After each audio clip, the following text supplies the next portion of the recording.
إذا عنا صدر دجاج واحد وكم شغلة خضرة في البيت وبدنا أكلة تكفي العيلة كلها، رح نقدر نعمل طبخة بنقدر ونص.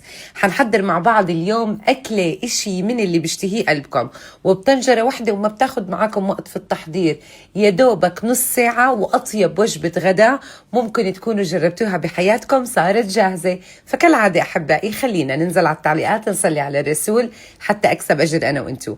بتمنى فضلا ليس أمرا نضغط لايك لو إحنا عم نحضر بالفيديو، بكون كتير ممنونة لإلكم. خدوا الفيديو مشاركة على صفحاتكم، أي وقت حبيتوا تطبقوا هالوصفة بيكون هالفيديو مرجع لإلكم، ونقول بسم الله ونبدأ. وكيف ما قلت لكم بطنجرة واحدة، رفعت طنجرتي على النار وضفت معلقة كبيرة من السمنة ومعلقة كبيرة من الزيت النباتي. نزلت صدر من الدجاج كامل، طبعا الصدر أنا مستخدميته ومقطعيته لمكعبات متوسطة الحجم، أو إذا بتحبيه أصغر برضه بيمشي الحال. بدأت أشوح بالدجاج كيف ما عم بتشوفوا، ورح أنزل بحبتين من اللومي وورق لورا. حرارة الغاز هون بتكون عندي على المتوسط، مش على أدنى درجة حرارة ولا على أعلى درجة حرارة. بترك الدجاج ليستوي معي تقريبا تلتين السوا، بعد هيك ببدأ أنزل بالخضار بالتدريج. عندي هون ما يقارب حبة واحدة من الجزر، أنا مش مستخدمة أكتر من هيك، مقطعتها لمكعبات صغيرة.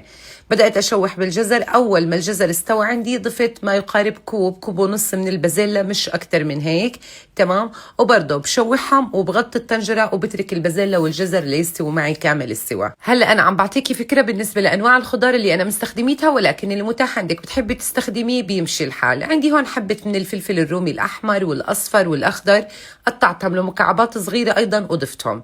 بدأت أشوح فيهم وضفت عليهم البهارات، ضفت نص معلقة صغيرة من الكركم، نص معلقة صغيرة من القرفة مش أكتر من هيك، فلفل أسود وبهار مشكل.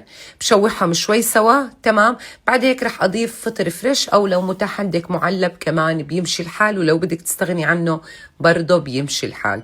شوحتهم مع الذرة، ضفت ما يقارب 3-4 معالق كبار من الذرة المسلوقة. ضيف مكعب مرقة الدجاج وبضبط الملح. وكل طبختنا تشويح بتشويح، هي مش معتازة أكتر من هيك. أما شو رح تشموا ريحة بالنكهة المكسيكية، إشي عن جد بشهي القلب.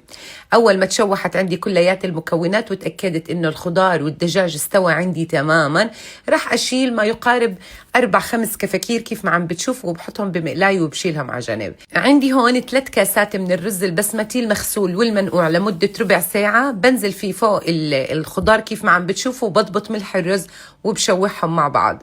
هلا لو حابين إنكم تسلقوا دجاج وتعملوا نفس الأكلة، ولا أحلى من هيك. كل شي بتعمليه انك بتسلقي الدجاج عادي جدا بطريقتك المعتادة بدون اضافة اي نوع من البهارات، بتشوي الدجاج عادي جدا وبتاخدي المرقة بتفلفلي فيها الرز، يا عيني ولا اطيب من هيك.